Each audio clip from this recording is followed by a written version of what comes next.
10 erreurs à éviter avant d'investir en Afrique. Bonjour. Dans les vidéos précédentes, nous vous parlions de l'importance pour la diaspora, mais aussi pour les locaux d'investir chez eux en Afrique. Nous sommes allés plus loin en vous proposant les étapes à mettre en place pour vous construire un capital avant d'investir en Afrique. Étendre votre entreprise à l'Afrique peut être une tâche ardue.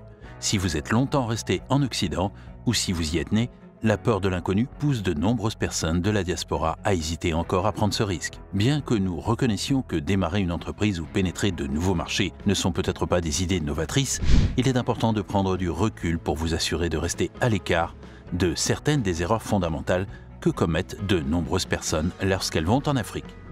Pour que leur stratégie d'investissement soit efficace en Afrique, les investisseurs doivent éviter plusieurs écueils. Vous devez prendre les mesures appropriées au début pour éviter les difficultés par la suite. Dans la vidéo d'aujourd'hui, nous allons vous donner 10 erreurs à éviter absolument avant d'investir en Afrique. La 9e est la plus courante, alors que l'éviter pourrait vous faire gagner énormément d'argent. Allons-y.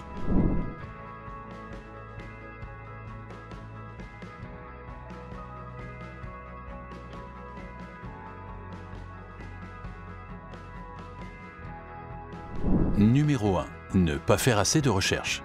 Ne pas faire de recherche appropriée avant d'investir en Afrique est l'une des plus grandes erreurs que commettent les gens.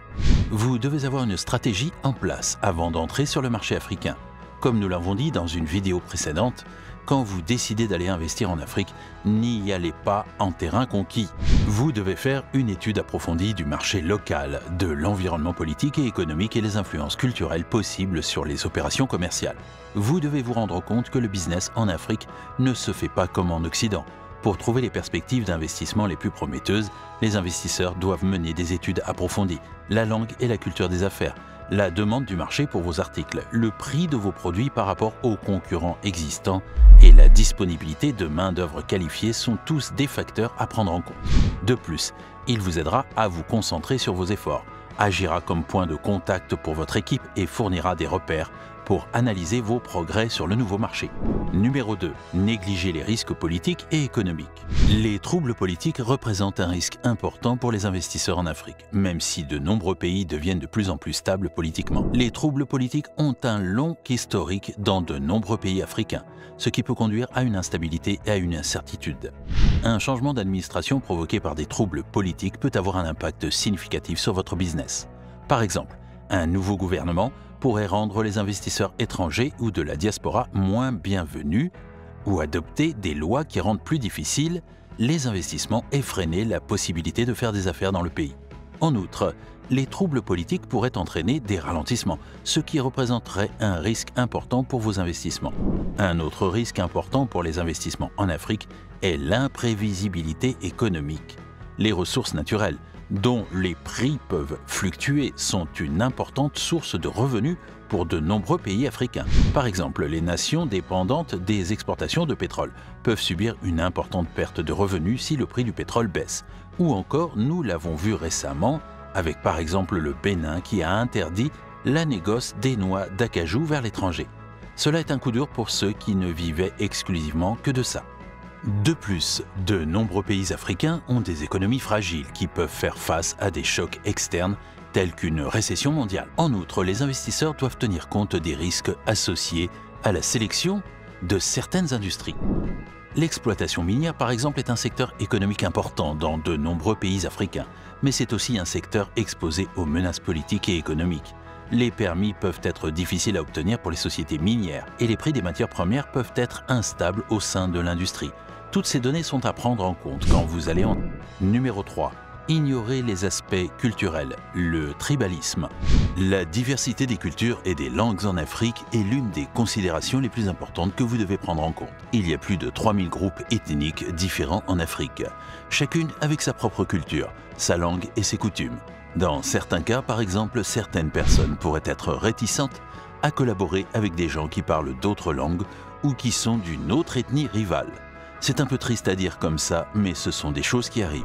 Donc si vous ne tenez pas compte de ces distinctions, vous courez le risque de prendre des décisions qui offensent ou pourraient offenser des clients ou des partenaires commerciaux potentiels. Lors de la création de votre stratégie d'investissement, vous devez garder ces éléments à l'esprit.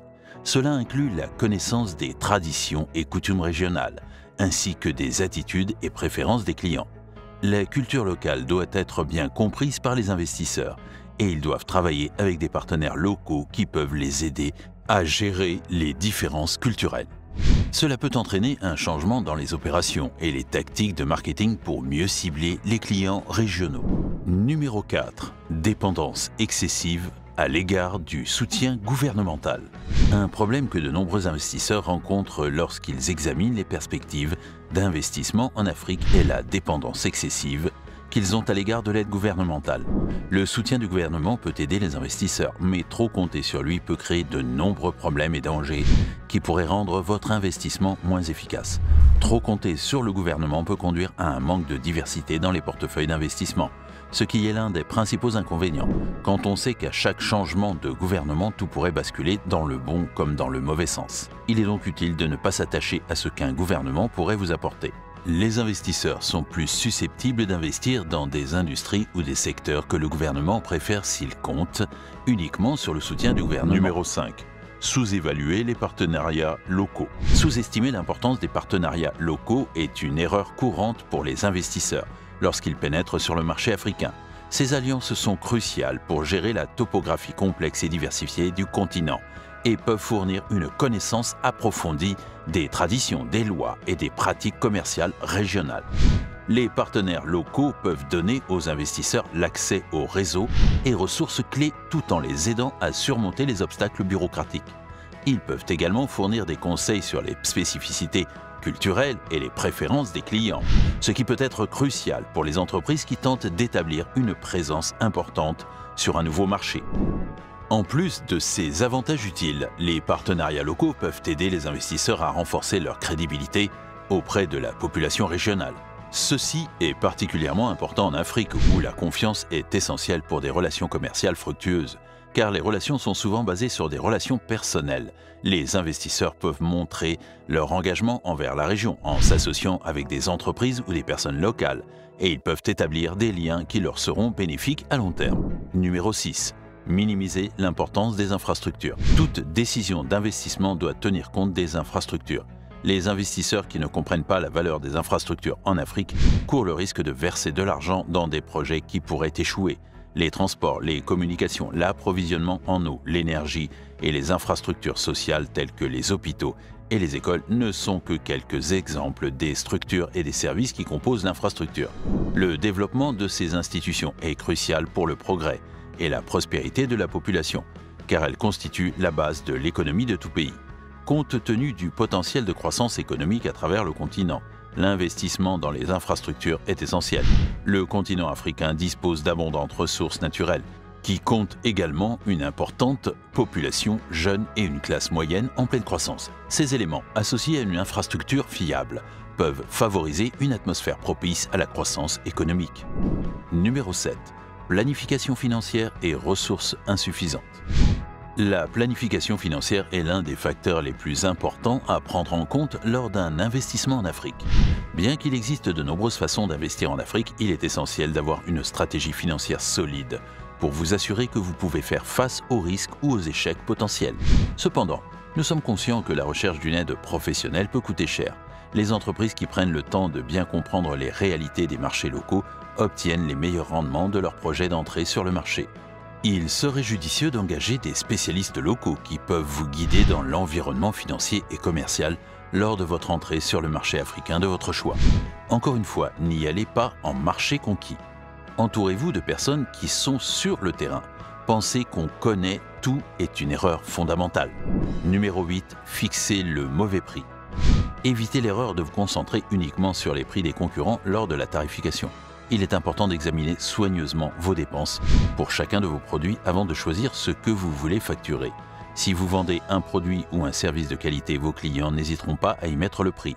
Gardez également une trace des dépenses réelles lors de vos déplacements et ajustez-les si nécessaire. Que vous envisagiez de fabriquer vos produits localement dans un pays africain de votre choix ou d'importer le produit fini de votre siège social ailleurs est une considération importante. Les frais de stockage et leur impact sur la rentabilité de vos articles sont d'autres dépenses à considérer. Numéro 9. Ignorez le marketing en ligne. Avec le monde de l'entreprise en constante évolution, il est crucial de se tenir au courant des derniers développements en matière de technologie et de marketing en ligne.